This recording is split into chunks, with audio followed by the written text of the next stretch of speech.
इस्लाम की तारीख में कुछ ऐसे नाम हैं जो रहती दुनिया तक रोशन रहेंगे और उनमें से एक हैं हज़रत अबू बकर सिद्दीक रज़ियल्लाहु अन्हु, इस्लाम के पहले खलीफा, रसूलुल्लाह सल्लल्लाहु अलैहि वसल्लम के सबसे करीबी और सच्चे साथी। आइए जानते हैं उनकी ज़िंदगी का वो सफ़र जो रहनुमाई का सबसे बड़ा निशान बन गया। आपका असली नाम था अब्दुल्ला इब्ने अबी कुहाफ़ा।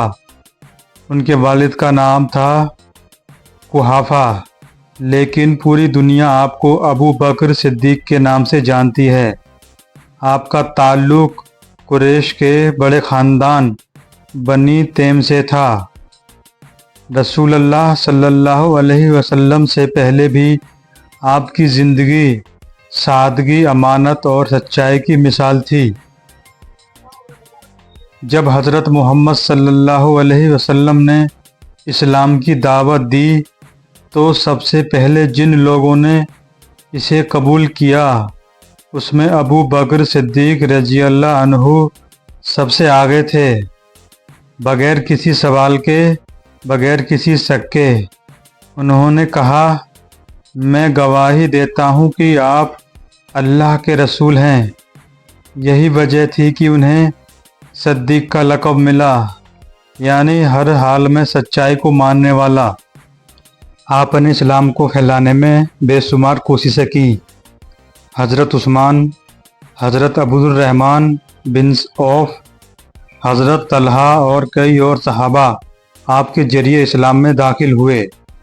आपने अपना माल गरीबों के लिए खर्च किया, गुलामों को आज़ाद करवाया, जैसे हज़रत बिलाल। जब मक्का में काफिरों का जुलूम बढ़ा तो हिजरत का हुक्म हुआ और रसूलुल्लाह सल्लल्लाहु अलैहि वसल्लम के हम सफ़र बने। अबू बकर सिद्दीक, गारे सौर का वो मंजर जहां अबू बकर कह रहे थे, या रसूलुल्लाह, अगर दुश्मन झांक लें तो हमें देख लेंगे।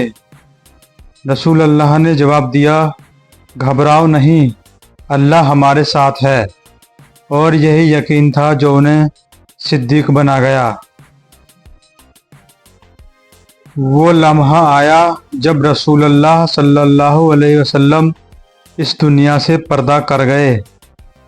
मदीना की गलियों में खामोशी और आहें थीं।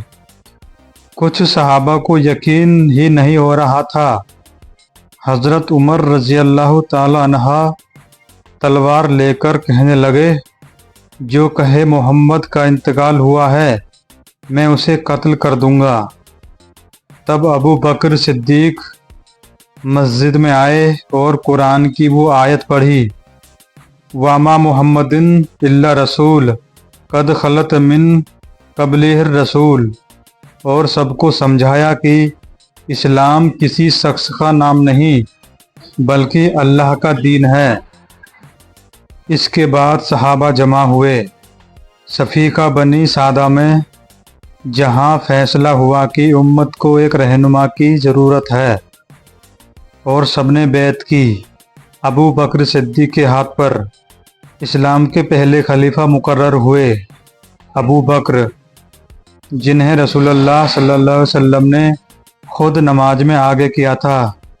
ये बात जब की है जब आप सल्लल्लाहु अलैहि वसल्लम बीमार की हालत में थे तो नमाज के लिए अबू बकर को आगे किया। आप नमाज पढ़ाएंगे। आपने बतौर खलीफा इस्लाम की हिफाजत के लिए सख्त कदम उठाए। जो लोग ज़कात देने से मुनकिर हुए या इस्लाम से फिर गए, उनसे जिहाद किया। हज़रत उमर ने मना किया, मगर अबू बकर ने कहा, अगर वो रसूलुल्लाह के ज़माने में एक रस्सी भी ज़कात में देते थे और अब नहीं दे रहे तो मैं उनसे लड़ूंगा। और यही इरादा उम्मत को दोबारा मजबूत करने का सबब बना। आप ही के दौर में कुरान को एक मुकम्मल किताब की शक्ल में जमा किया गया। حضرت زید بن ثابت کو یہ ذمہ داری دی گئی تاکہ اللہ کا کلام ہمیشہ کے لیے محفوظ رہے۔ آپ نے صرف 2.5 سال خلافت کی مگر اسلام کو بنیاد دے دی جس پر پوری امت کھڑی ہوئی۔ 13 ہجری میں آپ کا انتقال ہوا، آپ کو وہیں دفنایا گیا، رسول اللہ کے برابر میں۔ ایک بار پھر وہ ساتھ جو دنیا میں بھی تھا اور اب ہمیشہ رہے گا۔ ابو بکر صدیق، وہ نام جس نے سچائی، ہمت اور دینداری کی مثال قائم کی، ہم سب کے لیے ایک روشنی کا سبق بنی۔ اور سچائی کے ساتھ کھڑے رہو چاہے حالات کیسے بھی ہوں۔